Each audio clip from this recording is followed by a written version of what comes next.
সাতক্ষীরা শহরের সঙ্গীতা মোড়ে পবিত্র মাহে রমজান উপলক্ষে সুলভ মূল্যে গরুর মাংস বিক্রি শুরু করেছে জেলা প্রাণী সম্পদ অধিদপ্তর। গত ১ মার্চ থেকে শুরু হওয়া এই কার্যক্রম চলবে পুরো রমজান মাস জুড়ে। দ্রব্যমূল্যের ঊর্ধ্বগতির এই সময়ে সুলভ মূল্যে গরুর মাংস ক্রয় করতে পেরে খুশি সমাজের নিম্ন মধ্যবিত্ত আয়ের মানুষেরা। আলহামদুলিল্লাহ, সাতক্ষীরা সদরে প্রাণী সম্পদ জেলা প্রশাসকের উদ্যোগে মহৎ এই উদ্যোগ। রমজান উপলক্ষে ৬৫০ টাকা কেজি দরে যে গোস্ত বিক্রি হচ্ছে, আমি আমার মাদ্রাসার ছাত্রদের জন্য ১১.৫ কেজি গোস্ত নিয়েছি। আলহামদুলিল্লাহ, তাদের মহৎ উদ্যোগকে আল্লাহ কবুল করুন। নিজেদের সামর্থ্য অনুযায়ী নির্দিষ্ট পরিমাণ মাংস ক্রয় করতে পেরে খুশি ক্রেতারা। এমন উদ্যোগের ফলে সকাল থেকেই ক্রেতাদের ভিড় দেখা গেছে চোখে পড়ার মতো। বিক্রেতারা বলছেন প্রতিদিন ২ থেকে ৩টি গরুর মাংস বিক্রি হচ্ছে এখানে। এদিকে ক্রেতারা বলছেন বাজারে মাংসের দাম অনেক বেশি, আর এখানে ১০০ টাকার মাংস কেনা যাচ্ছে, যা আমাদের মতো মানুষের জন্য অনেক বেশি আনন্দের। আমি মূলত গতকালকে সংবাদ পেয়ে যে প্রাণী সম্পদ অধিদপ্তর থেকে বাংলাদেশ গণপ্রজাতন্ত্রী বাংলাদেশ সরকার হচ্ছে কম মূল্যে ৬৫০ টাকা কেজি দরে গরুর মাংস দিচ্ছে। তো আমরা আসলে ইফতার দিব বা বাসার কিছু নেব, এর জন্য আসছি।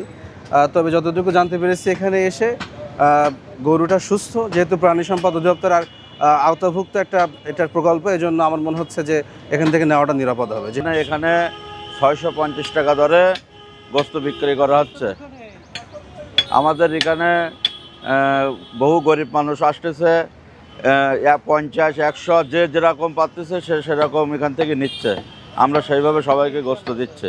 রমজান মাসে পৃথিবীর অন্যান্য মুসলিম দেশগুলোতে দ্রব্যমূল্যের দাম কমতে দেখলেও বাংলাদেশে এর চিত্র ঠিক উল্টো। এতে করে হিমশিম খেতে হয় সমাজের মধ্যবিত্ত ও নিম্নবিত্ত আয়ের মানুষদের। তবে এবার ভিন্ন ধরনের উদ্যোগ নিল সাতক্ষীরা জেলা প্রাণী সম্পদ অধিদপ্তর। রমজান মাস জুড়ে মাত্র ৬৫০ টাকা কেজিতে মাংস বিক্রি হচ্ছে ভ্রাম্যমাণ এই বাজারে।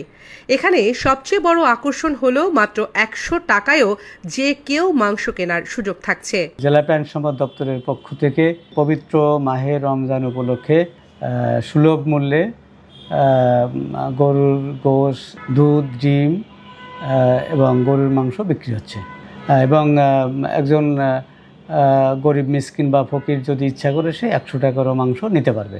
যতটুকু সে ১০০ টাকায় পায় ততটুকুই আর কি। আর যেহেতু আমাদের এখানে কোনো ভর্তুকি নেই, আমরা নিজেরা চেষ্টা তদবির করে এটা করছি। এবং এক্ষেত্রে যদি বাজার মূল্য বৃদ্ধি পায়, সেক্ষেত্রে মাংসের দাম সমন্বয় করা, মাংস বা দুধ ডিমের দাম সমন্বয় করা হবে। আমরা ধারণা করতেছি শেষ রোজা পর্যন্ত থাকবে আর কি। যদি জনগণের ডিমান্ড থাকে, চাহিদা থাকে, তাহলে এটা চলবে। এই উদ্যোগের ফলে বাজার নিয়ন্ত্রণ এবং অসাধু সিন্ডিকেট ভাঙা সম্ভব বলে জানান অনেকেই। এ ধরনের সুলভ বাজার যদি অন্যান্য এলাকাতেও চালু করা হয়, তাহলে রমজানে অনেক মানুষের জন্য এটি সহায়ক হবে। সাতক্ষীরার স্থানীয়রা বলছেন এ উদ্যোগ বাজারের ওপর ইতিবাচক প্রভাব ফেলবে এবং ক্রেতাদের বাড়তি খরচের চাপ কমাবে।